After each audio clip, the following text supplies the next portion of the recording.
Hey guys, welcome to source point. आज हम लोग डिस्कस करेंगे वीज़न आइज की करंट अफेयर्स जो कि हमारी मार्च मंथ की है। तो चलिए स्टार्ट करते हैं। पॉलिटी की एक लेसन कल आ चुकी थी, तो आई होप कि आप लोग देख लिए हो। नहीं देखे हो तो यहाँ पे आई बटन पे क्लिक करके ज़रूर देख लीजिए क्योंकि काफ़ी इंपॉर्टेंट है। एक तो हमारा यूनिफॉर्म सिविल कोड है and second one is collegium system. ये दोनों काफ़ी खतरनाक और काफ़ी इंपॉर्टेंट टॉपिक है। नेक्स्ट आज हम लोग स्टार्ट करेंगे यहाँ पे गवर्नमेंट ऑफ NCT दिल्ली 2021। ये एक नया कानून आया है, इसके बारे में देख लेते हैं। राइट टू इन्फॉर्मेशन की बात करेंगे एंड देन आधार के बारे में बात करेंगे। तो चलिए स्टार्ट करते हैं, लेकिन एक क्वेश्चन यहाँ पे देख लेते हैं जो यूपीएससी प्रीवियस ईयर प्रीलिम्स में आई हुई है। तो इस क्वेश्चन को आप लोग को अटेम्प्ट करना है। 2019 में पूछा गया है। फर्स्ट स्टेटमेंट है कि 44th amendment to the constitution of India, इसमें एक आर्टिकल को इंट्रोड्यूस किया गया है जो कि इलेक्शन ऑफ प्राइम मिनिस्टर को यहाँ पे प्लेस किया गया है कि अब जो प्राइम मिनिस्टर की इलेक्शन है वो जुडिशियल रिव्यू के बियॉन्ड है। ठीक है। सेकेंड स्टेटमेंट है कि जो सुप्रीम कोर्ट ऑफ इंडिया है उनके द्वारा 99th amendment of constitution of India को स्टक डाउन कर दिया गया है और ये कहते हुए कि ये हमारे जुडिशरी के इंडिपेंडेंस को वायलेट करते हैं। तो यहाँ पे आपको करेक्ट बताना है, first only, second only, both या फिर नीदर। इस क्वेश्चन का आंसर आप लोग कमेंट बॉक्स में दीजिए। कल जब आपकी इसकी नेक्स्ट पार्ट आएगी तो उसी के साथ मैं इसके आंसर डिस्कस कर लूँगी। ये आप देख सकते हो, कल हमने जो कॉलेजियम सिस्टम पढ़ा था उससे रिलेटेड ऑलरेडी क्वेश्चन पूछा गया है। तो क्वेश्चन बहुत ईजी होते हैं यूपीएससी में, आप देखो अगर ढंग से आप लोग किसी टॉपिक को कंप्लीट कर लो तो इसका आंसर दीजिए, फिर कल डिस्कस करते हैं हम लोग। तो थर्ड टॉपिक के साथ स्टार्ट करते हैं। रिसेंटली ये कानून बना है, तो कानून में ही देख सकते हैं यहाँ पे लिखा है गवर्नमेंट ऑफ NCT यानी कि national capital territory of Delhi के बारे में है।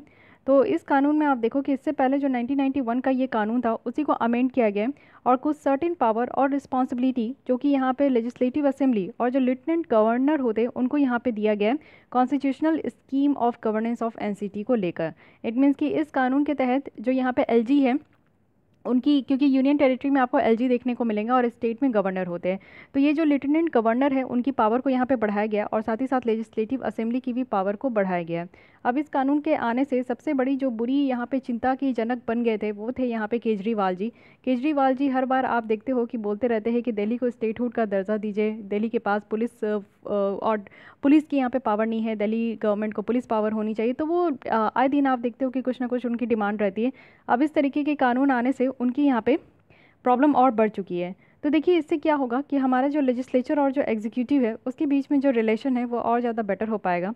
सेंटर के द्वारा ये कहा गया है कि यहाँ पे कोई भी स्ट्रक्चर मैकेनिज्म नहीं था 1991 के कानून के तहत जो कि टाइम बाउंड इम्प्लीमेंटेशन करे रूल्स को, इस चीज़ को इंश्योर करने के लिए। तो 1991 के कानून में इस तरीके की चीज़ें नहीं थी और ना ही उस कानून में कोई भी आपका क्लैरिटी था कि क्या प्रपोजल होना चाहिए, क्या मैटर्स है जो कि यहाँ पे LG के पास आए।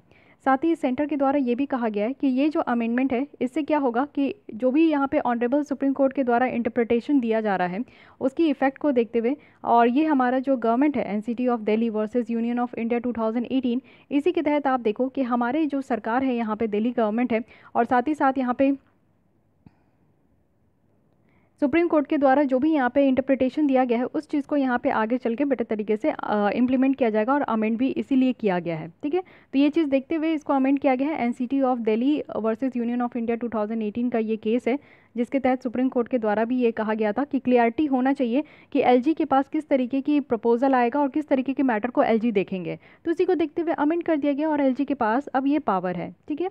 आगे बढ़ने से पहले मैं एक आर्टिकल के बारे में बात करना चाहती हूँ जो कि है आर्टिकल 239AA, डबल ए है यहाँ पे। तो it is very very very important है क्योंकि ये कानून अपने आप में ही डिबेट और डिस्कशन का कारण बन चुका था। तो देखिए एक कानून यहाँ पे अमेंडमेंट हुआ था, 69th अमेंडमेंट 1991 का कहा गया, जिसके तहत ये आर्टिकल को हमारे संविधान में लाया गया। इसमें क्या था कि जो NCT है दिल्ली है और जिसको यूनियन टेरिटरी कहा जाता है, तो इसको एक स्पेशल स्टेटस दिया गया और यहाँ पे लेजिस्लेटिव असेंबली प्रोवाइड की गई है। एक काउंसिल ऑफ मिनिस्टर है जो कि इस तरीके के असेंबली के रिस्पॉन्सिबल होंगे। साथ ही यहाँ पे आप देखो पब्लिक ऑर्डर, पुलिस और लैंड जो NCT में है दिल्ली का, वो यहाँ पे यूनियन गवर्नमेंट के पास है। तो NCT यानी कि NCT कहने का मतलब है कि जो केजरीवाल जी की सरकार है उनके पास ना पब्लिक ऑर्डर है, ना पुलिस है, ना लैंड है, ये तीनों यूनियन गवर्नमेंट के पास है। साथ ही जो रिमेनिंग मैटर है स्टेट लिस्ट का और कंकरेंट लिस्ट का, वो अभी तक आप देखो कि ये सारे मैटर्स यूटीज़ को लेकर लेजिस्लेटिव असेंबली है जिनके पास ये पावर है कि हाँ वो कानून बना सकते हैं दिल्ली के लिए। तो इस आर्टिकल के बारे में ध्यान रखना है, दिल्ली से इंपॉर्टेंट है ये रिलेटेड काफ़ी। 2021 के कानून में देखेंगे कि नया क्या है और इस तरीके के केस लॉ में जो कि 2018 का था उसमें क्या बातें की गई थी। सरकार का मतलब क्या है? देखिए सरकार का मतलब अगर हम लोग इस कानून के हिसाब से नहीं, पहले केस के हिसाब से देखें तो जो एलजी है, लेफ्टिनेंट गवर्नमेंट है, वो यहाँ पे एड एंड एडवाइस के साथ काम करते, जो भी काउंसिल ऑफ मिनिस्टर के द्वारा जो भी यहाँ पे एड एंड एडवाइस दिया जाता है उन्हीं के बेसिस पे ये एलजी काम करते हैं। साथ ही आप देखो ये एलजी के under control, directly under control में नहीं है। इट मीन्स कि जो भी यहाँ पे काउंसिल ऑफ मिनिस्टर के द्वारा एड एंड एडवाइस दिया जाता है उसी के बेसिस पे जो है यहाँ पे एलजी काम करते हैं। लेकिन अब ये कानून में क्या है कि जो सरकार है, सरकार आप देखो यानी कि इसका मतलब है कि लेजिस्लेटिव असेंबली के द्वारा जो भी कानून बनाए जा रहे हैं वो यहाँ पे एलजी को मीन करेगा। यानी कि वो सारे जो है सरकार कहने का मतलब है कि अब केजरीवाल की सरकार नहीं, या एलजी की सरकार कही जाएगी हमारे दिल्ली में। ठीक है। सेकंड बात है कि एलजी की कंकरेंस अगर हम लोग एग्जीक्यूटिव ऑर्डर के ऊपर देखें तो ये जो आपका केस लॉ है उसके द्वारा बताया जा रहा है कि जो पुलिस, पब्लिक ऑर्डर और जो लैंड है वो एलजी कंकरेंस मीन्स ये आप देखते हो इसको रोका जाता है क्योंकि ये पुलिस, पब्लिक ऑर्डर और जो लैंड है वो हमारी सरकार के हाथ में, यूनियन गवर्नमेंट के हाथ में। तो इसमें ये दूसरे इश्यूज़ को लेकर जो है, ये सारे इश्यूज़ के ऊपर जो है एलजी यहाँ पे काम नहीं करेंगे। साथ ही जो डिसीज़न है काउंसिल ऑफ मिनिस्टर का, वो यहाँ पे ज़रूरी होगी एलजी को कि वो अपने काम के लिए कम्युनिकेट करे। साथ ही प्रायर कंकरेंस भी रखना है, यानी कि एलजी का जो काम है वो एब्सोल्युटली निगेट करे जो भी रिप्रेजेंटेटिव गवर्नेंस की आर्डर्स है।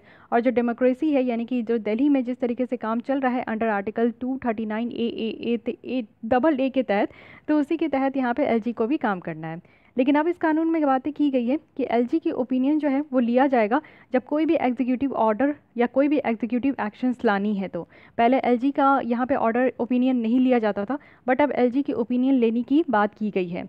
और जो भी डिसीजन यहाँ पे कैबिनेट के द्वारा ली जा रही है या इंडिविजुअल मिनिस्टर के द्वारा अगर कोई भी डिसीजन ली जा रही है तो उससे पहले जो है एलजी का ओपिनियन लेना है कि क्या उनको ये डिसीजन सही लग रहा है कि नहीं, क्या इसको इम्प्लीमेंट करना है कि नहीं, क्या ऐसा एग्जीक्यूटिव एक्शन लाना है कि नहीं।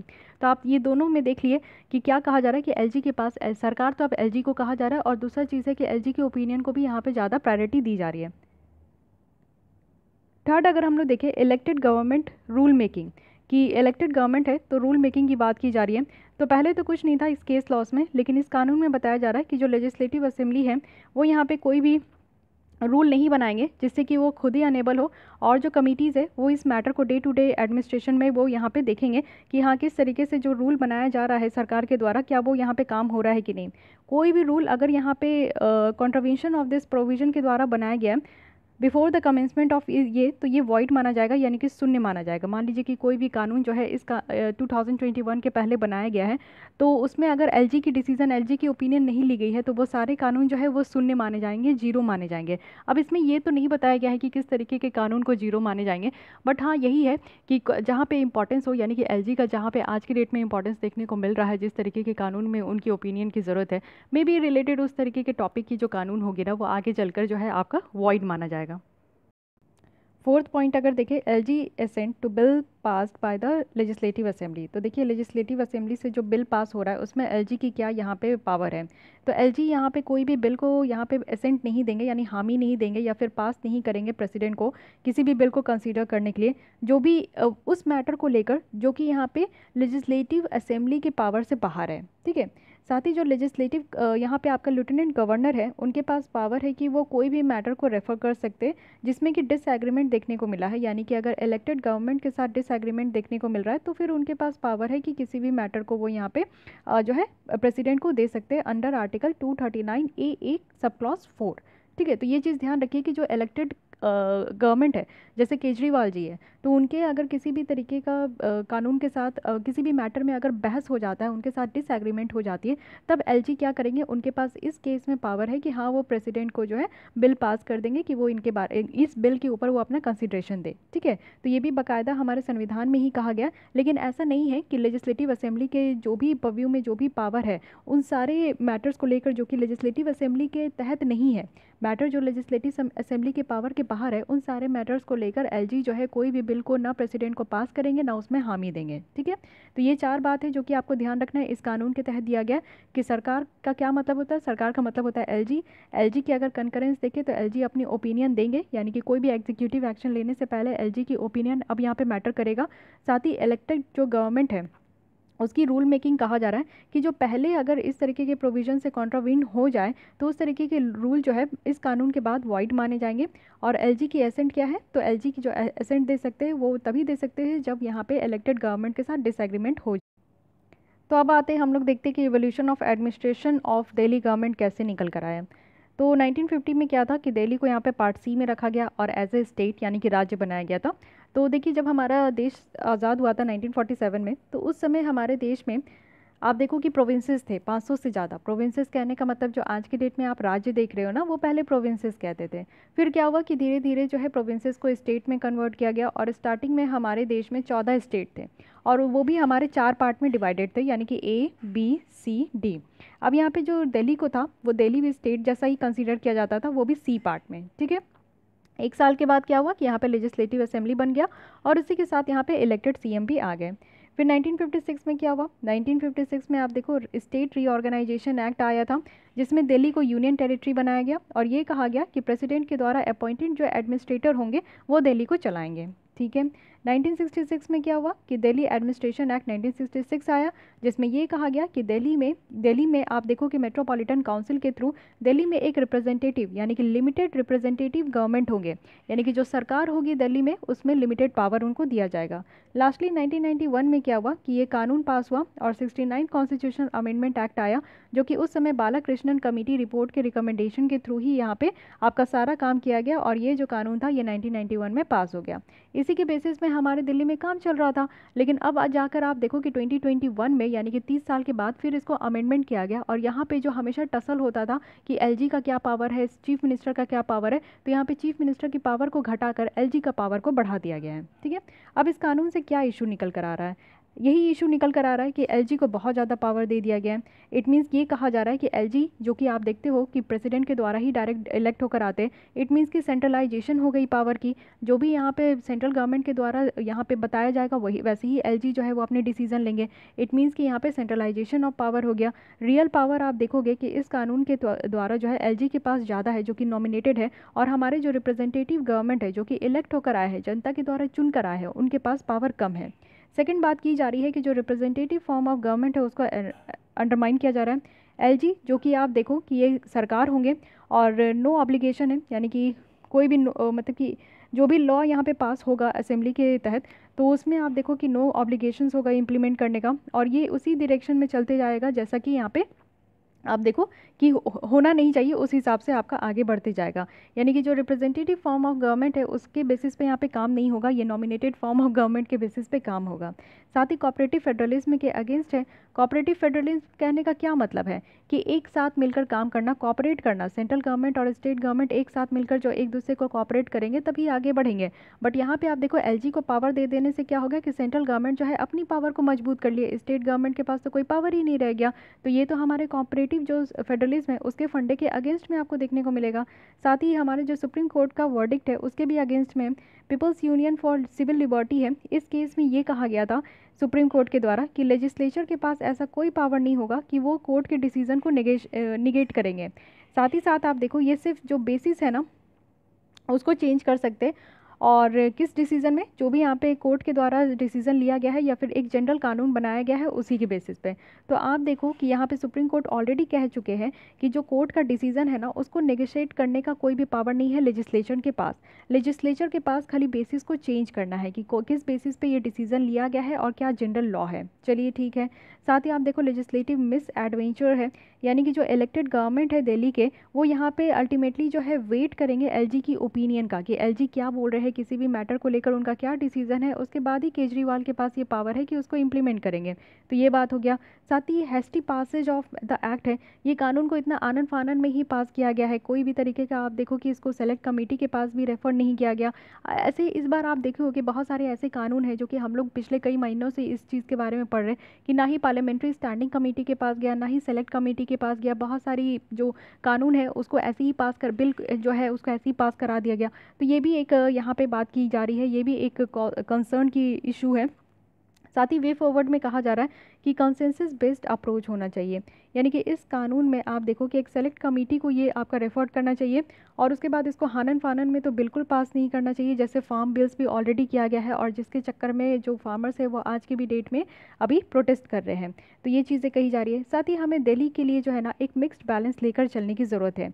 रियल पावर और सब्सटेंसिव पावर जो है वो यहाँ पे इलेक्टेड रिप्रेजेंटेटिव्स के पास ही होना चाहिए हमारे डेमोक्रेसी में, जो कि एक रियल ये जो है आप कहो कि लेजिस्लेचर लेजिस्लेचर की रिस्पॉन्सिबिलिटी को ये देखते हैं।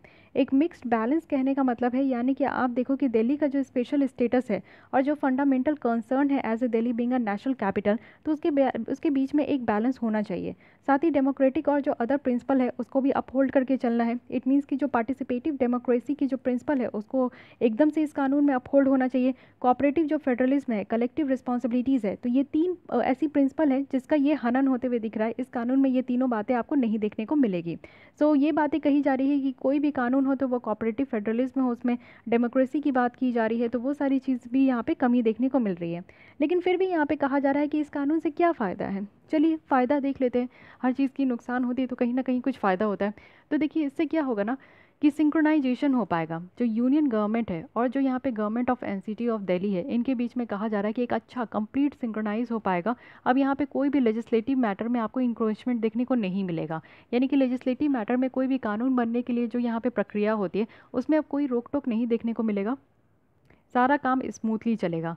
साथ ही एनसीटी में आप देखो कि स्मूथ फंक्शनिंग की ज़रूरत है, क्योंकि एक तो वो हमारे देश का कैपिटल है, साथ ही पार्लियामेंट भी वहीं है, और साथ ही जितने भी बड़े रिप्रेजेंटेटिव है और बड़े अथॉरिटी है हमारे देश के, सबका घर कहाँ है तो दिल्ली में है। तो इसलिए एनसीटी में अगर स्मूथ फंक्शनिंग नहीं हो पाएगी तो इससे प्रॉब्लम अराइज हो सकते हैं। साथ ही आप देखो कि यहाँ पे कंस्ट्रक्टिव रूल बेस्ड फ्रेमवर्क होगा, स्टेक होल्डर्स के लिए प्रोवाइड किया जाएगा, जो कि दिल्ली की सरकार के ही तहत होगा, और वो एक सही तरीके से जो है यूनियन गवर्नमेंट के साथ काम करेंगे। मीन्स आप समझ जाओ ना कि ये अब क्या है कि दिल्ली जो है धीरे धीरे सेंट्रल गवर्नमेंट अपने अंदर ही ले रही है। वैसे भी आप देखो कि जो मेन चीज़ें होती है, पुलिस पावर, पब्लिक ऑर्डर और साथ ही साथ लैंड, ये तीनों पावर तो सरकार के पास थी नहीं। बची कुची जो पावर थी केजरीवाल के पास, वो भी यहाँ पे छीन ली गई है कि दिल्ली को एक अच्छे तरीके से स्मूथ फंक्शनिंग के साथ चलाना है, दिल्ली पे ज़्यादा प्रोटेक्शन देना है, दिल्ली पे ज़्यादा यहाँ पे ध्यान देना। तो वो सारा काम सेंट्रल गवर्नमेंट अब बेटर तरीके से एलजी के थ्रू वो कर सकती है। ठीक है, अब कुछ रिलेटेड इन्फॉर्मेशन देख लेते हैं। इसी तरीके का आपको कुछ पुदुचेरी का भी केस देखने को मिलेगा। इससे पहले क्या था कि पुदुचेरी के जो सीएम थे वो भी प्रोटेस्ट कर रहे थे इस तरीके का इंटरफेरेंस को लेकर। जैसे आप देखे थे कि पुदुचेरी में कौन एलजी थी, तो उस समय जो किरण बेदी थी, आईपीएस किरण बेदी, वो वहाँ की एलजी थी, उनको भी हटा दिया गया गलत मायने से, क्योंकि यही कहा जा रहा था कि कई बार जो है हिंड्रेंस पैदा करती है, एलजी जो है वहाँ पे काम करने नहीं दे रहे थे। और आपको पता है कि अगर आप लोग किरण बेदी जी के बारे में पढ़ोगे तो वो बहुत ही ऑनेस्ट आईपीएस ऑफिसर रही है, वो अपने काम को बहुत अच्छे तरीके से करके चली है, बहुत सारी बुराइयों को वो बाहर निकाली है। तो वैसा क्या होता है ना कि जैसे क्या ही कहूँ यहाँ पे मैं उतना, लेकिन बस इतना ही बताना चाहती हूँ कि ये सेम इश्यूज़ जो है ऑलरेडी पुदुचेरी में इससे पहले हुआ था, जहाँ पे अल्टीमेटली क्या हो गया था कि जो आईपीएस किरण बेदी जी है उनको वहाँ से हटा दिया गया था एलजी के पोस्ट से। साथ ही आप देखो उनके ऊपर यही आरोप लगाया गया था ना कि वो वहाँ की सरकार को काम करने नहीं देती है, हिंड्रेंस पैदा करती है। मद्रास हाईकोर्ट के द्वारा जो है सेंट्रल गवर्नमेंट की जो 2017 में क्लैरिफिकेशन दी गई थी, इस चीज़ को क्वैश कर दिया गया और ये कहा गया कि एलजी जो है वो यहाँ पे काउंसिल ऑफ मिनिस्टर्स के एड एंड एडवाइस पे ही काम करेंगे, और साथ ही साथ जो डे टू डे अफेयर्स होता है सरकार का जो डेली यहाँ पे काम होता है उसमें वो इंटरफेयर नहीं करेंगे। वहीं अगर आर्टिकल 239A देखें तो यहाँ पे पार्लियामेंट को अलाउ किया गया है कि वो यहाँ पे पुदुचेरी के लिए कानून बना सकते हैं, साथ ही पार्लियामेंट जो है इनैक्ट कर सकते हैं गवर्नमेंट ऑफ यूनियन टेरिटरीज़ को। वहीं अगर हम लोग देखें तो ये जो कानून बनाया गया है government of union territories act 1963, जिसमें कि पुदुचेरी जो है वो उनके पास लेजिस्लेटिव असेंबली है और पावर है कि वो अपना कानून बना सकते हैं जो भी स्टेट लिस्ट या फिर कंकरेंट लिस्ट में है। तो ये चीज़ें भी आप देखिए सेम आपको देखने को मिलेगा कि पुदुचेरी है और दिल्ली है, ये दोनों जो है इसमें आपको लेजिस्लेटिव असेंबली देखने को मिलेगा। तो आर्टिकल 239A में क्या कहा गया है कि पार्लियामेंट के पास पावर है कि वो पुदुचेरी के लिए कानून बना सकते हैं। साथ ही यहाँ पे एक कानून भी निकल कर आया था जो कि है गवर्नमेंट ऑफ यूनियन टेरिटरीज 1963, जिसके तहत यहाँ पे पुदुचेरी में कहा गया था कि लेजिस्लेटिव असेंबली है और उनके पास पावर है कि वो यहाँ पे स्टेट लिस्ट और कंकरेंट लिस्ट में जो भी मैटर है उससे रिलेटेड कानून बना सकते हैं। ठीक है, तो ये चीज़ें ध्यान हो गई। अब आपको यहाँ पे एक सवाल का जवाब देना है, ये बताना है कि पुदुचेरी आपका 4 भाग में डिवाइडेड है। ठीक है, उसका आपको 4 एरिया देखने को मिलेगा कि 3 एरिया देखने को मिलेगा, ये अब आपको कंफर्म बतानी है। ठीक है, और ये बताना है कि वेस्टर्न घाट में कौन एरिया है तो किस राज्य में है, ईस्टर्न घाट में कौन एरिया है तो वो किस राज्य में है। ठीक है, अब इतना हिंट दे दिया, अब इसके आगे आप लोग बताइए। और एक क्वेश्चन और बता सकते हैं, पुदुचेरी का नाम पहले पौंडीचेरी था, राइट? तो पौंडीचेरी से ये पुदुचेरी कब हुआ ये बताना है, और क्या रीज़न था, नाम क्यों चेंज किया गया, इसका एक रीज़न होता है, तो ये भी आप लोग बता सकते हैं।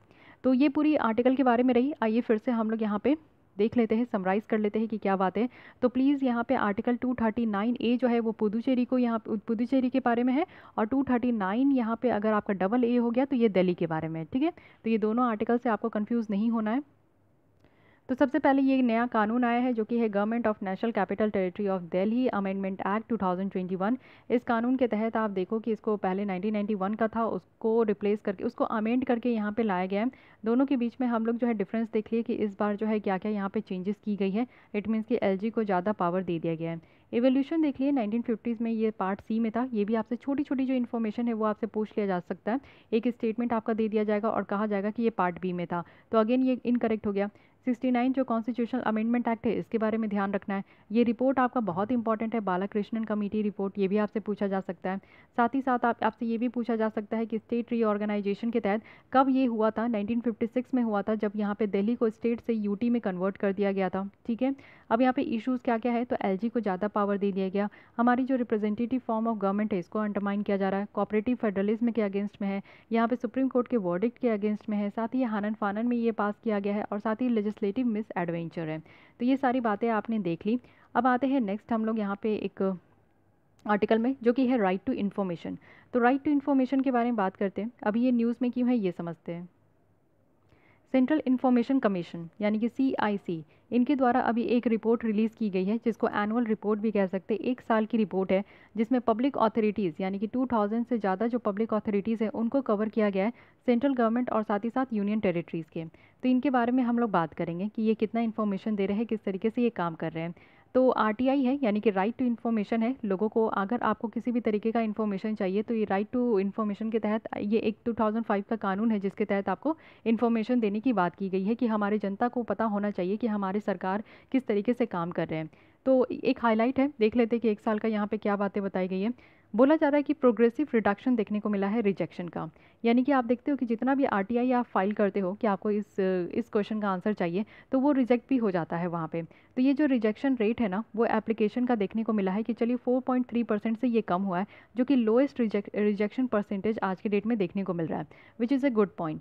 साथ ही सेकंड है कि डिस्पैरिटी देखने को मिल रहा है रिजेक्शन रेट अक्रॉस मिनिस्टर।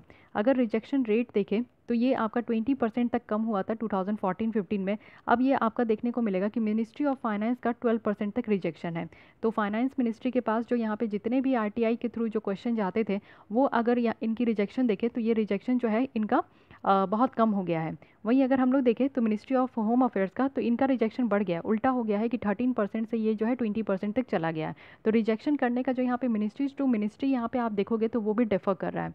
वहीं अगर एग्रीकल्चर मिनिस्ट्री की रिजेक्शन रेट देखें तो ये तो डबल हो गया है। अब ये आप समझ ही सकते हो, जो प्रोटेस्ट कर रहे हैं इतने किसान, तो उनके जो है उन्होंने काफ़ी ज़्यादा RTI फाइल किया हो गया, तो उनकी ऑब्वियस है कि जितने भी क्वेरीज हैं उन सबको रिजेक्ट किया गया है। तो डबल सबसे ज़्यादा किस में है, तो यहाँ पे मिनिस्ट्री ऑफ एग्रीकल्चर का यहाँ पे सबसे ज़्यादा रिजेक्शन रेट डबल हो चुका है।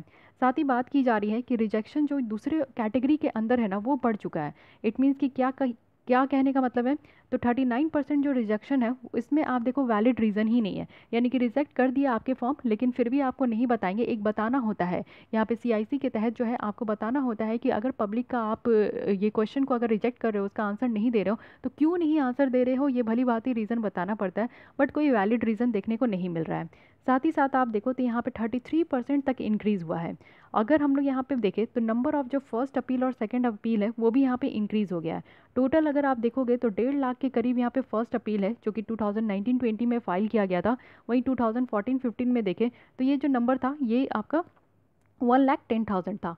नंबर ऑफ सेकंड अपील देखें, दूसरी बार अपील करना, दूसरी बार आपका कंप्लेन रजिस्टर कराना, तो ये भी आपका जो है 22,000 जो है वो था। तो ये आप समझ सकते हो कि फर्स्ट टाइम और सेकंड टाइम अपील करना ये भी बढ़ते जा रहा है।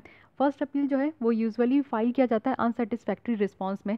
मान लीजिए कि आप पहली बार RTI फाइल किए और ये जानना चाहते हैं कि सरकार अभी तक जो है किसान के ऊपर, किसान आंदोलन के ऊपर कोई कुछ नहीं बोल रहा है, आपकी जो ये फाइल है ना, ये आपकी जो फॉर्म है वो आपका रिजेक्ट कर दिया गया। ठीक है, यानी कि आप सेटिस्फाई नहीं हो, आपको पता नहीं चला, उनके द्वारा कोई जवाब नहीं दिया गया, फिर आप फिर से यहाँ पे फाइल करोगे कि हाँ किसान आंदोलन के बारे में सरकार कुछ क्यों नहीं कह रही है, सरकार ऐसा क्यों कर रही है। फिर उसके बाद ये क्या होता है ना, ये सेकंड अपील होता है। ठीक है, तो फर्स्ट अपील जो है वो यहाँ पे आपका यूजुअली फाइल किया जाता है अनसेटिस्फैक्ट्री रिस्पांस में, कि जो कंसर्न अथॉरिटी है वो यहाँ पे अनसेटिस्फैक्ट्री रिस्पांस दिए हैं या फिर कुछ भी ऐसा जवाब दे दिया गया है, तो आप यहाँ पे फर्स्ट फाइल करोगे, अपील करोगे। ठीक है, फाइल तो होता है RTI फाइल आप पहली बार कर दिए, वो आपका रिजेक्ट हो गया, आपको उनके जवाब अच्छे नहीं लगे, तो आप फिर अपील करो, यानी कि उनका कंप्लेन करो कि आपको जवाब सही नहीं मिले, तो ये फर्स्ट हो जाता है।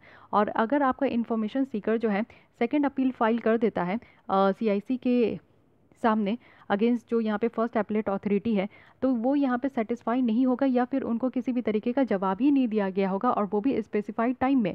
जब भी आप आरटीआई फाइल करोगे ना, तो आपको बता दिया जाएगा कि 30 दिन के तहत आपको जवाब मिल जाएगा।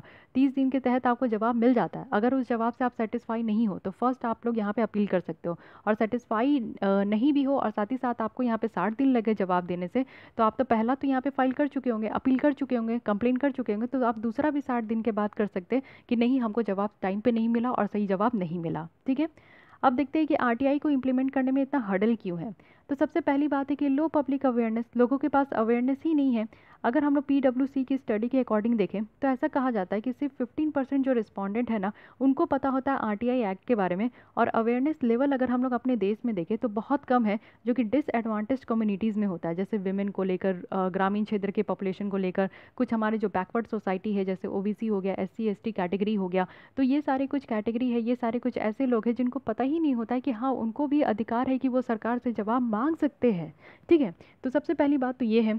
साथ ही आरटीआई एक्ट के सेक्शन 26 है, जिसमें ये कहा गया है ना कि गवर्नमेंट जो है एजुकेशनल प्रोग्राम ऑर्गेनाइज कर सकते हैं, जिससे कि जो लोग हैं ना वो समझे अपने राइट्स को लेकर कि इस कानून के तहत उनको क्या क्या अधिकार है, वो किस तरीके से अपने सवाल रख सकते हैं, अपने सरकार के काम के बारे में, स्कीम के बारे में जान सकते हैं।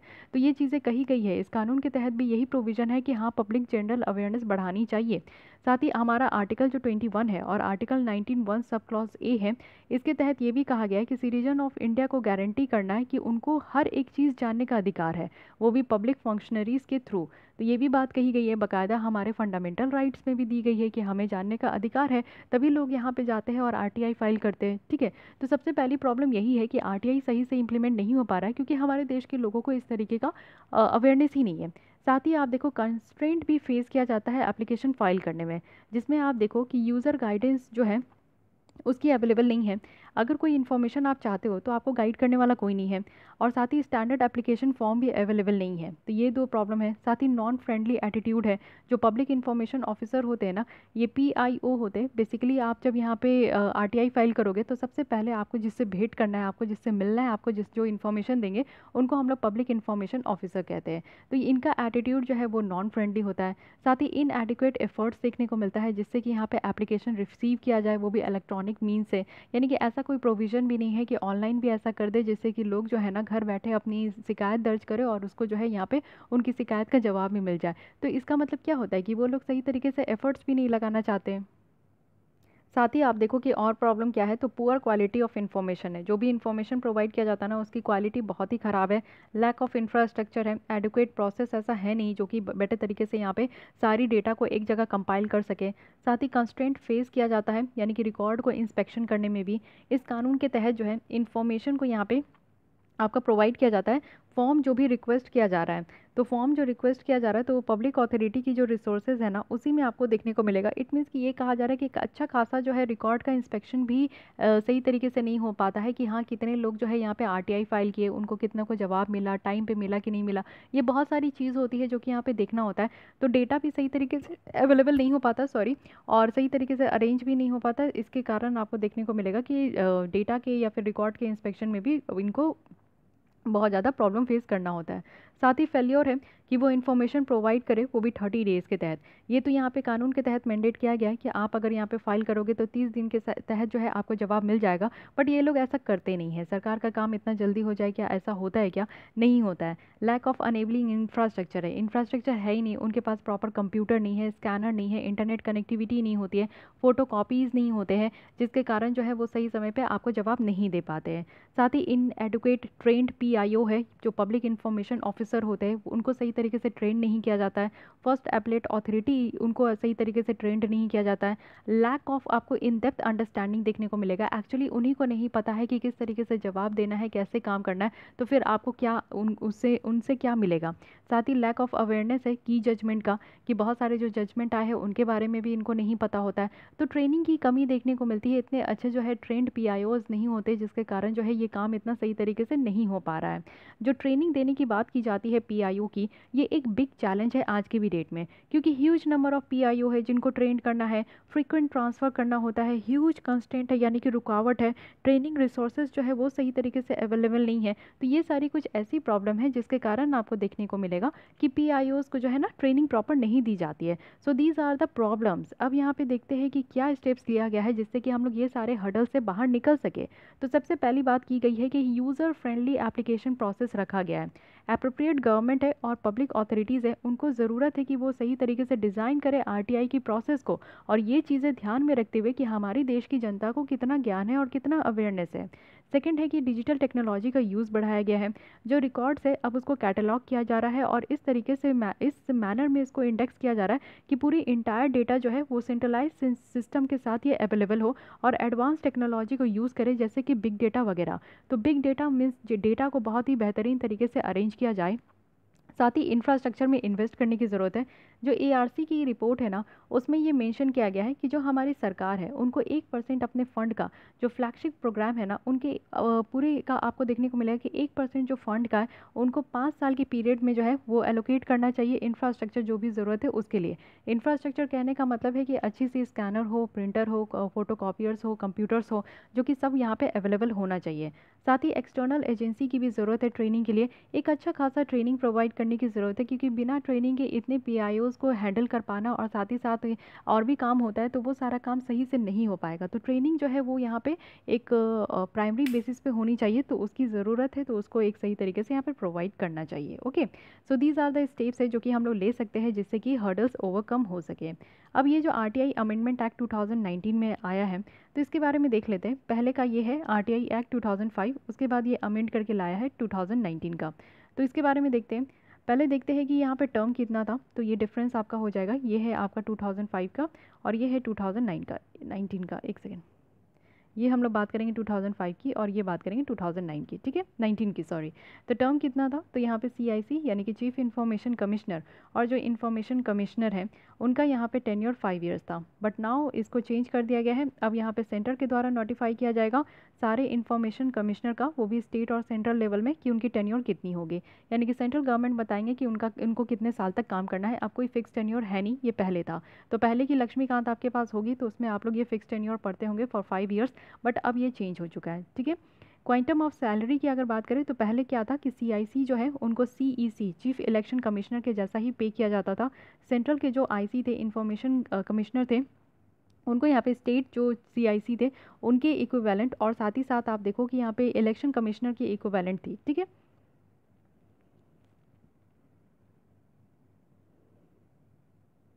ओके, एक सेकेंड, ये आपका जो सेंट्रल के जो आईसी थे उनका इक्विवेलेंट था यहाँ पे स्टेट के आईसी का। एक सेकेंड, इट मीन्स कि यहाँ पे जो सेंट्रल आईसीज है और जो स्टेट सीआईसी है, ठीक है, स्टेट में जो यहाँ पे चीफ इंफॉर्मेशन कमिश्नर है, उनकी यहाँ पे आप देखो इलेक्शन कमिश्नर और जो स्टेट के आईसीज है ना उनके बराबर है। तो इस तरीके का पहले चलता था, बट अब क्या है वो आपको ध्यान रखना है कि सैलरीज और अलाउंसेस जो ये ऑफिसर्स का होगा वो भी सेंट्रल गवर्नमेंट बताएगी। ये भी अच्छा है कि आपको कितना साल काम करना है ये भी सेंट्रल गवर्नमेंट बताएगी, और उसके बेसिस पे उनको कितना आपको पैसा देना वो भी सेंट्रल गवर्नमेंट ही बताएगी। चलिए बढ़िया है।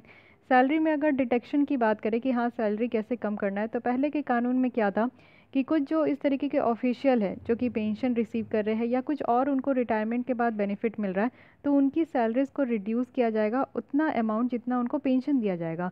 बट इस प्रोविज़न को अब हटा दिया गया है। इट मीन्स कि अब यहाँ पे कुछ ऐसा नहीं है, आपको पेंशन या फिर क्या होगा नोबडी नोज, ठीक है। तो ये सब जो है यहाँ पे आप देख सकते हो कितना अनसर्टेन काम कर दिया गया है चीफ इन्फॉर्मेशन कमिश्नर के साथ। तो ये चीज़ें ध्यान रखनी है कि जो न्यू कानून आया है उसमें क्या क्या यहाँ पे प्रॉब्लम देखने को मिला, यानी कि क्या क्या चीज़ें लुट गई कमिश्नर लोगों की, ये बातें ध्यान रखनी है। लेकिन ठीक है, हमारे यहाँ जो राइट टू इन्फॉर्मेशन एक्ट है इसके साइलेंट फीचर्स देख लेते हैं। पब्लिक अथॉरिटी की जो बात की जाती है तो इसमें आप देखो कि सेक्शन 2 क्लॉज एच है जो कि पब्लिक अथॉरिटी को डिफाइन करते हैं कि कोई भी अथॉरिटी या कोई भी बॉडी जो कि इस्टेब्लिश किया गया है या फिर कॉन्स्टिट्यूशन के तहत उसको बनाया गया है, या फिर कोई भी कानून जो कि पार्लियामेंट या स्टेट लेजिस्लेचर के द्वारा पास किया गया या फिर सरकार के द्वारा ही नोटिफिकेशन से इशू किया गया ना, तो उन सबको हम लोग पब्लिक अथॉरिटी कहेंगे। राइट टू इन्फॉर्मेशन की बात करें तो जैसा कि आप देखो कि सेक्शन 2J में तो राइट टू इन्फॉर्मेशन कहने का मतलब है कि एक सिटीजन का अधिकार है कि उनको इन्फॉर्मेशन मिल सके, वो इस कानून के तहत उनको इन्फॉर्मेशन मिल सके जो भी यहाँ पे पब्लिक अथॉरिटी के तहत यहाँ पे काम किया जा रहा है, काम नहीं किया जा रहा है, पब्लिक अथॉरिटी के तहत जो है वो हेल्ड किया जा रहा है, तो वो सारी इन्फॉर्मेशन यहाँ पे उनको मिले। लेकिन इन्फॉर्मेशन के डिस्क्लोजर का भी एग्जेम्पशन है, ऐसा नहीं है कि आप कुछ भी पूछ लो और आपको बताया जाएगा। यहाँ पे सर्टेन क्राइटेरियाज है जो कि इस सारे टॉपिक्स में आप क्वेश्चन नहीं पूछ सकते, जैसे कि सेक्शन 8, 9, 10, 11 एंड 24 है, जिसमें कि कुछ लिमिटेशन रखा गया है कि हाँ कुछ सर्टेन जो इन्फॉर्मेशन है उसको डिस्क्लोज करने के लिए। तो सेक्शन 8 सब क्लॉज 1 की बात करें तो यहाँ पे एग्जेम्पशन रखा गया है कि यहाँ पे आप देखो कि कुछ भी ऐसी इन्फॉर्मेशन डिस्क्लोज नहीं करना है जो कि हमारे देश की सॉवरेनिटी और इंटीग्रिटी को हर्ट करे या अफेक्ट करे। साथ ही यहाँ पे जो फॉरबिडन है उसको एक्सप्रेसली फॉरबिडन करना है, कोई भी कानून कोई भी कोर्ट के द्वारा या कानून या फिर ट्रिब्यूनल के द्वारा जो यहाँ पे पब्लिश की जाती है उसको यहाँ पे छिपा के रखना है।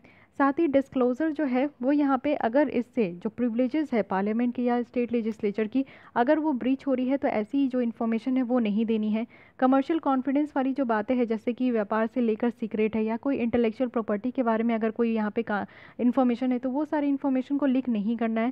साथ ही available to person in his fiduciary relationship, कोई भी ऐसी रिलेशनशिप जो कि आपका फिड्यूसरी है, कोई ट्रस्ट के बेसिस पे अगर कोई रिलेशनशिप है तो उसके बारे में कोई इन्फॉर्मेशन नहीं देनी है। साथ ही अगर मानो कि कोई फॉरेन गवर्नमेंट की कॉन्फिडेंस है तो वो भी नहीं देनी है। साथ ही कोई भी किसी की लाइफ या फिर फिजिकल सेफ्टी अगर किसी भी पर्सन की इन डेंजर हो सकती है, खतरे में पड़ सकती है, तो वैसी इन्फॉर्मेशन भी नहीं देनी है। साथ ही कोई इन्वेस्टिगेशन का प्रोसेस चल रहा है तो उसके बारे में कोई इन्फॉर्मेशन नहीं देनी है। कैबिनेट की अगर कोई पेपर हो गई यानी कि काउंसिल ऑफ मिनिस्टर, सेक्रेटेरिएट्स या कोई और ऑफिशियल की अगर कोई रिकॉर्ड है तो उसके बारे में नहीं बताना है। वहीं अगर सेक्शन 9 की बात करें तो ये रखा गया है कि जिसमें कॉपीराइट है वो बातें यहाँ पे उसकी इन्फॉर्मेशन यहाँ पे नहीं देनी है। साथ ही यहाँ पे जो कि स्टेट के द्वारा कॉपीराइट नहीं हेल्ड किया जा रहा है। सेक्शन 24 की बात करें तो एग्जाम्प्ट इन्फॉर्मेशन है जो कि अगर हमारे ऑर्गेनाइजेशन की इंटेलिजेंस या फिर सिक्योरिटी से रिलेटेड है तो ये भी आपको याद रखना है। एग्जाम्पशन जहाँ जहाँ है ये सारी चीज़ों को भी ध्यान रखना है, ऐसा नहीं है कि पूरा खुल के आपको सारी इन्फॉर्मेशन दे दी जाएगी। देखिए रीज़न बताया गया है कि रिजेक्शन फॉर, अगर रीज़न फॉर रिजेक्शन देखें आरटीआई का तो 50% जो रीज़न है वो आपका सेक्शन 8 क्लॉज 1 के तहत है, जो कि यहाँ पे आप देख सकते हो कि denial of access to personal information, यानी कि किसी के भी बारे में किसी भी ऑर्गेनाइजेशन का पर्सनल इन्फॉर्मेशन नहीं देना है तो ये रीज़न देकर जो है यहाँ पे आपका रिजेक्ट कर दिया जाता है इन्फॉर्मेशन। तो ये सेक्शन 8(1) है जो आपको याद रखना है कि पर्सनल इन्फॉर्मेशन को यहाँ पे देने से मना किया जाता है। उसके बाद आपको देखने को मिलेगा, ये पहले भी था 1920 में भी यही था। उसके बाद आपका अदर्स है, तो अदर्स में बहुत सारे टॉपिक्स आ जाते हैं तो उस तरीके का यहाँ पे फॉर्म रिजेक्ट हो जाता है। लेकिन अगर आप देखो कि आरटीआई की जो रिक्वेस्ट है वो आपकी पेंडेंसी बढ़ते जा रही है उसी तरीके से जैसे हमारे कोर्ट के केसेस पेंडिंग में बढ़ते जा रहे हैं।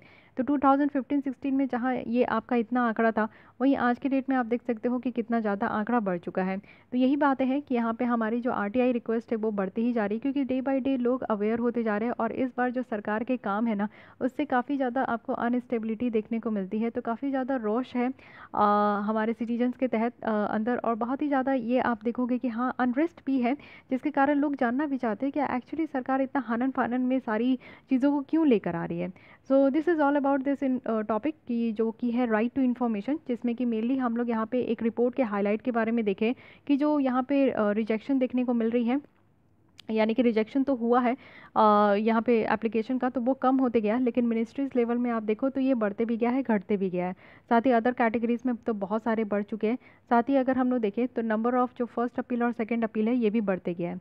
हर्डल्स क्या क्या है, तो पब्लिक अवेयरनेस कम है, कॉन्स्टेंट देखने को मिलता है कि अच्छा खासा फ्रेंडली नहीं है एप्लीकेशन फॉर्म, और पीआईओज जो है वो नॉन फ्रेंडली है उनकी एटीट्यूड, और इनएडिक्वेट एफर्ट्स है हमारे पास, जो है पुअर क्वालिटी ऑफ इन्फॉर्मेशन है, लैक ऑफ इंफ्रास्ट्रक्चर है, कॉन्स्टेंट काफ़ी देखने को मिलता है, फेल्योर है कि वो 30 डेज़ के तहत इन्फॉर्मेशन प्रोवाइड कर सके, इनएडिक्वेट ट्रेंड हमारा पीआईओज है, और फर्स्ट एपलेट अथॉरिटी है।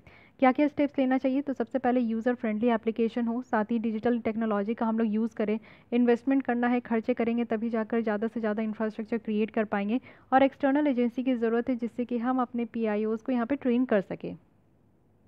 सो ये आर्टिकल यहाँ पे हो गया। आइए थर्ड आर्टिकल के तहत बढ़ते हैं जो कि है आधार। इस बार न्यूज़ में क्या कहा जा रहा है, सुप्रीम कोर्ट के द्वारा यहाँ पे कहा गया है कि 3 करोड़ जो राशन कार्ड है उसके कैंसिलेशन के बारे में, यानी कि 3 करोड़ जो यहाँ पे राशन कार्ड है सेंटर के द्वारा कैंसिल कर दिया गया है, क्योंकि उनको नॉन लिंकिंग थे, यानी कि आधार कार्ड से वो लिंक नहीं था, इसलिए राशन कार्ड को यहाँ पे रिजेक्ट कर दिया गया, जो कि बहुत ही ज़्यादा सीरियस इशूज़ है। क्योंकि राशन कार्ड में आप देखते हो कि अगर 3 करोड़ यहाँ पे राशन कार्ड को यहाँ पे कम किया गया है, मतलब कि आपका रिजेक्ट किया गया है, इट मीन्स कि कितने सारे लोग हैं जो कि राशन कार्ड के बेसिस पे वो सब्सिडाइज रेट में भोजन लेते, फूड लेते, अब उनको शायद यहाँ पे उपलब्ध नहीं हो पाएगा। तो कितनी प्रॉब्लम यहाँ पे झेलने को मिलेगी, तो ये एक सीरियस इश्यूज कहा जा रहा है। साथ ही आप देखो कि यहाँ पे सुप्रीम कोर्ट के द्वारा एक रिमार्क दिया गया है कि प्ली को हेयर करते हुए कि क्लेम किया गया है जो टेक्नोलॉजिकल सिस्टम है, जो कि आज के डेट में आप देखो कि जब आप आधार कार्ड बनाने जाते हो तो आपकी आंखों की जो पुतलियाँ होती है, इरीज आइडेंटिफिकेशन होती है, साथ ही आपके अंगूठे की निशान ली जाती है, थंब प्रिंट होता है, साथ ही ये आपका नॉन पोजीशन जो आधार है नॉन फंक्शनिंग है। आप ग्रामीण क्षेत्र में देखो इंटरनेट सही तरीके से काम नहीं करता है। ये सारे कारण है ये सारे रीज़न है जिसके कारण आप देखो राशन कार्ड जो है वो कैंसिल होते जा रहा है बिना फैमिली को ये नोटिस दिए हुए। तो जो भी फैमिली है जो राशन कार्ड के लिए अप्लाई किए हैं उनको पता भी नहीं है कि हाँ उनका राशन कार्ड अभी नहीं बनेगा क्योंकि आधार कार्ड से उसको लिंक नहीं किया गया। तो कितनी बुरी बात है, इसका कोई ना कोई ऑल्टरनेटिव होना चाहिए, ऐसे ही हम लोग को नहीं छोड़ना चाहिए। कुछ बेसिक बात फिर से आधार के बारे में देख लेते हैं क्योंकि ये one of the most important topic है। आधार पहली बार 2010 में लॉन्च किया गया था और ये बायोमेट्रिक ऑथेंटिकेशन है। बायोमेट्रिक कहने का मतलब है कि हमारे शरीर से ही कुछ ना कुछ यहाँ पे हमारी पर्सनल इन्फॉर्मेशन ली जाती है। जैसे हर की आंखों की जो इरीज स्कैन की जाती है वो यूनिक होती है, हमारा थंब प्रिंट यूनिक होता है, तो इसलिए ये दोनों को हम लोग बायोमेट्रिक ऑथेंटिकेशन कहते हैं। आधार नंबर में आप देखो 12 यूनिक डिजिट नंबर होते हैं जो कि सारे इंडिया में रहने वाले लोगों को मिलेगा और ये इशू किया जाता है unique identification authority of India के द्वारा। इसकी यूनिकनेस जो है वो सपोज किया जाता है कि यूज़ ऑफ बायोमेट्रिक्स के द्वारा गारंटी किया जा रहा है, जिसमें कि फिंगरप्रिंट और इरीज है। इसके अलावा जो ये अथॉरिटी है UIDAI वो भी यहाँ पे डेमोग्राफिक इन्फॉर्मेशन भी कलेक्ट करते हैं, आपका नाम, आपका डेट ऑफ बर्थ, आपकी एड्रेस, ये सारी चीज़ें यहाँ पे कलेक्ट किया जाता है। तो दो तरीके की इन्फॉर्मेशन होती है, एक तो biometric information and second one is demographic information. Aadhaar card की बात करें तो ये आपका सिटीजनशिप होने का प्रूफ नहीं है। इससे रिलेटेड एक स्टेटमेंट भी था कि आधार कार्ड होने का मतलब है कि ये सिटीजनशिप का प्रूफ देता है, तो ऐसा नहीं है। साथ ही आप लोग यहाँ पे देखो तो अब तक कहा जा रहा है कि 125.79 करोड़ रेसिडेंट जो है उनके पास यूनिक डिजिटल आइडेंटिटी है। 2016 में आधार जो है उनको लीगल बैकिंग दिया गया था एक कानून पास करके, जिसका नाम है यहाँ पे Aadhaar targeted delivery of financial and other subsidies benefit and services act 2016, जिसको छोटे में हम लोग आधार एक्ट कहते हैं। ये जो कानून है इसमें क्या था कि मैंडेटरी यूज़ था कि आधार को वेलफेयर प्रोग्राम डिलीवरी करने में, जितनी भी जो सहायता है लोगों की जो हेल्प की जाती है उस तरीके के प्रोग्राम को डिलीवर करने में आधार का इस्तेमाल कर सकते हैं। 2018 में क्या था कि सुप्रीम कोर्ट के द्वारा कॉन्स्टिट्यूशनल वैलिडिटी रखा गया आधार एक्ट को लेकर, बट कुछ यहाँ पे सर्टेन कैवेट्स के साथ, कुछ सर्टेन यहाँ पे लिमिटेशन के साथ यहाँ पे अलाउ किया गया कि जो मैंडेटरी लिंकिंग होना चाहिए आधार का, जो भी यहाँ पे रिटर्न फाइल, टैक्स रिटर्न यहाँ पे फाइल कर रहे हैं या फिर कोई वेलफेयर एक्सेस स्कीम्स को एक्सेस कर रहे हैं, तो उनको यहाँ पे अपना आधार कार्ड के साथ लिंक करना है। बट अब ज़रूरत नहीं है कि बैंक अकाउंट ओपन करने के लिए आप आधार कार्ड लेकर जाओ या फिर सिम कार्ड को यहाँ पे इशू करने के लिए आप आधार कार्ड लेकर जाओ। साथ ही सेक्शन 57 जो आधार एक्ट का था उसको स्टक डाउन कर दिया गया, जिसमें कॉर्पोरेशन या फिर इंडिविजुअल को अलाउ किया गया है कि वो आधार को सामान की यानी कि गुड्स और सर्विसेज की एक्सचेंज के लिए यूज़ करे। साथ ही कोर्ट के द्वारा ये भी डिमांड किया गया है कि सेंट्रल गवर्नमेंट एक स्ट्रॉन्ग डेटा प्रोटेक्शन लेकर आए जितना जल्दी हो सकता है। सो ये एक बेसिक आपका बात हो गया आधार के बारे में। बट आधार होने से क्या बेनिफिट है?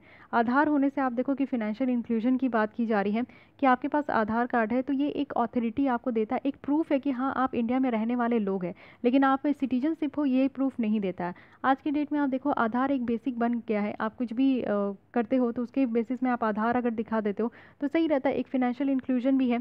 कैसे है? तो आप अगर कोई भी सब्सिडीज़ लेना है, गैस सिलेंडर अगर आप खरीद रहे हो तो उसके लिए आपको सब्सिडाइज रेट आपको दिया जाता है, आपके बैंक अकाउंट में जो है डायरेक्ट बेनिफिट ट्रांसफ़र के थ्रू मनी ट्रांसफ़र कर दिया जाता है। तो ये भी तभी होता है जब आप उसमें आधार कार्ड लिंक किए हो अपने बैंक अकाउंट के साथ। तो हाँ, ज़्यादा से ज़्यादा लोगों को बैंक के साथ जोड़ा गया है। एक ग्लोबल मॉडल है जो कि रेप्लिकेट किया जा रहा है सही तरीके से, जो है वेलफेयर प्रोग्राम, जिसमें जो लोग की ज़रूरत है, क्योंकि आधार से पता चल जाता है ना कि आपकी स्टेटस क्या है, तो आपको जिस तरीके की वेलफेयर स्कीम्स चाहिए उस तरीके का लोग अब यहाँ पे सरकार आपको प्रोवाइड कर पा रहे हैं। साथ ही यहाँ पे बेनिफिशरीज जो है वो सेंटर्ड रिफॉर्म हो पा रहा है। रेसिडेंट जो है उनको यहाँ पे रेसिडेंट प्रोवाइड किया जा रहा है with state recognise identity. Identity, इसमें ये भी पता चल जाता है कि आपकी आइडेंटिटी भी रिकॉग्नाइज हो पा रही है। तो आईडी कार्ड एक लोगों की आप कह सकते हो, ना कि सिटीजनशिप प्रूफ कार्ड है, ठीक है। So these are the benefits of Aadhaar. लेकिन फिर भी आप देखो आज की भी डेट में आधार के साथ बहुत सारे चैलेंजेस एसोसिएट है। सबसे पहला क्या है कि फ़ोटो आईडी का ये सब्स्टिट्यूट माना गया है, जो कि काफ़ी वल्नरेबिलिटीज़ है। आधार का मतलब होता है कि यहाँ पे बायोमेट्रिक ऑथेंटिकेशन का यूज़ किया गया है, जहाँ पे लोगों की फिंगरप्रिंट है, ईरिस स्कैन है, जिसको कि आप देखो कि उनके आधार नंबर से मैच किया जाता है, और वो भी सेंट्रल डेटाबेस के साथ। जब ये आप देखो कि इसको simply as a photo ID भी यूज़ करते हैं, जो कि काफ़ी वल्नरेबल है, कि इसका डुप्लीकेट भी किया जा सकता है, फेक भी बनाया जा सकता है, क्योंकि यहाँ पे कोई ट्रेडिशनल सिक्योरिटी फीचर्स की कमी नहीं है। तो आज की डेट में आप देखो कि माइक्रोचिप हो गया, होलोग्राम हो गया, ऐसे बहुत सारी ऐसी चीज़ें हैं जिसके थ्रू आपका ये आधार का जो है ना कोई नकली भी बना सकता है। प्राइवेसी इशू है, हमारे देश में आज तक कोई डेटा प्रोटेक्शन कानून नहीं आया है। एक डेटा प्रोटेक्शन कानून लाने की बात की गई है, तो आपको ये बताना है कि जो डेटा प्रोटेक्शन एक्ट लाने की बात की जा रही है वो किस किस कमेटी के रिकमेंडेशन के थ्रू दी जा रही है, ठीक है। लेकिन अभी तक ये लाया नहीं है, तो इसलिए आधार से रिलेटेड आप देखते हो कि बहुत सारी इश्यूज निकल कर आती है। डेटा लीक होने की भी बात आती है। कई बार तो ऐसे भी सुनने को मिला कि UIDAI के द्वारा बहुत सारे आधार की जो डेटा है वो लीक कर दिया गया, बेच दिया गया, ठीक है, डार्कनेट पे बेच दिया गया। तो डार्कनेट एक ऐसी जगह है जहाँ पे इलीगल काम होते हैं, तो वहाँ पे बेच दिया गया। बट ये इस न्यूज़ में कितनी सच्चाई है वो तो आज तक नहीं पता चला। तो प्राइवेसी इश्यूज निकल कर आता है, लोग यहाँ पे अपने आधार नंबर को शेयर करने में डरते हैं, ठीक है।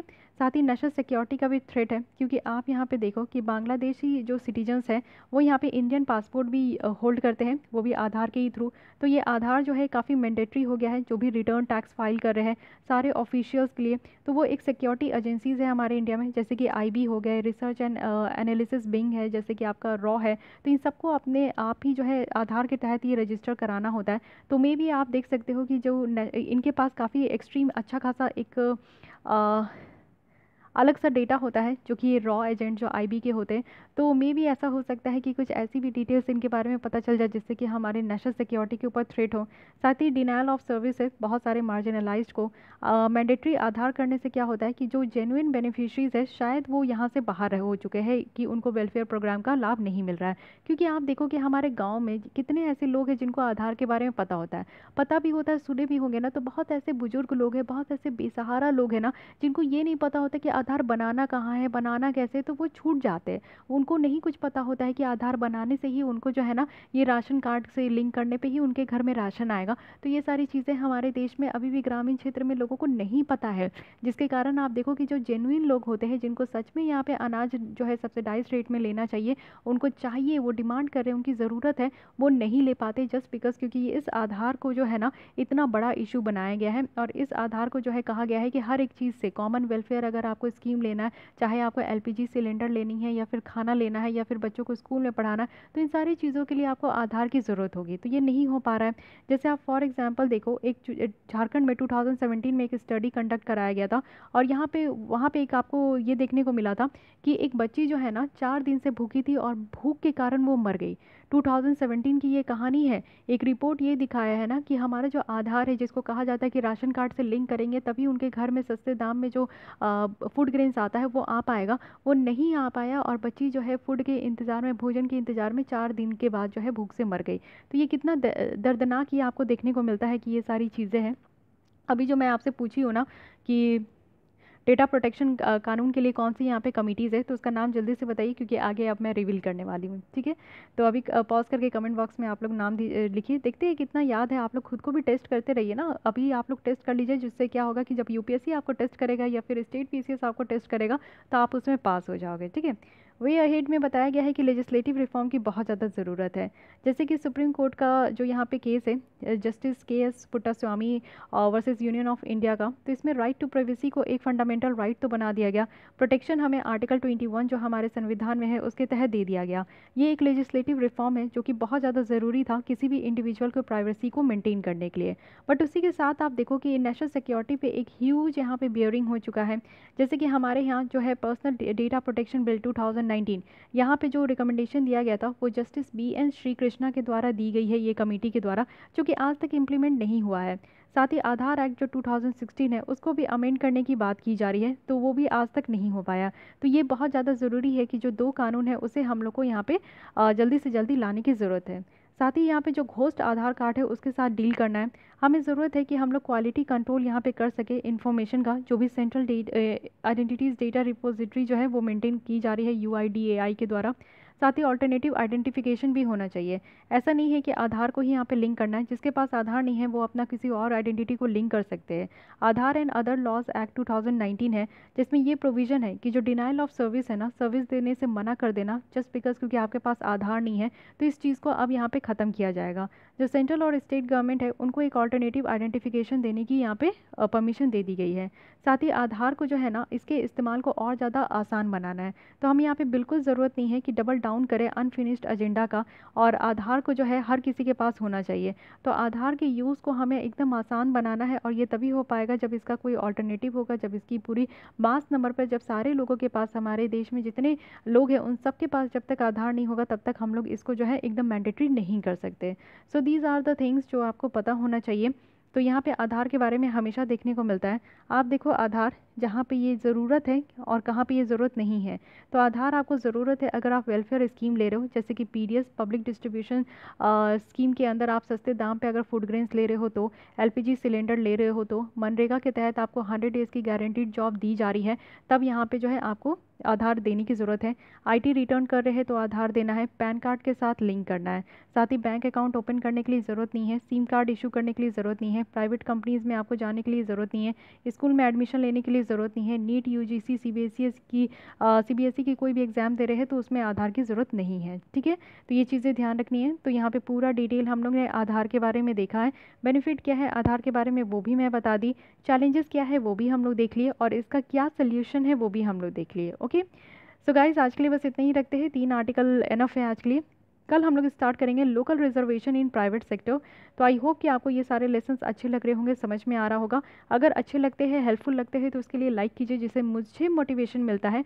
और कल हम लोग फिर इसी टाइम पे मिलेंगे। तब तक अगर आपकी कोई भी डाउट, कोई सजेशन है तो आप लोग कमेंट कर सकते हैं। एंड तब तक के लिए थैंक यू।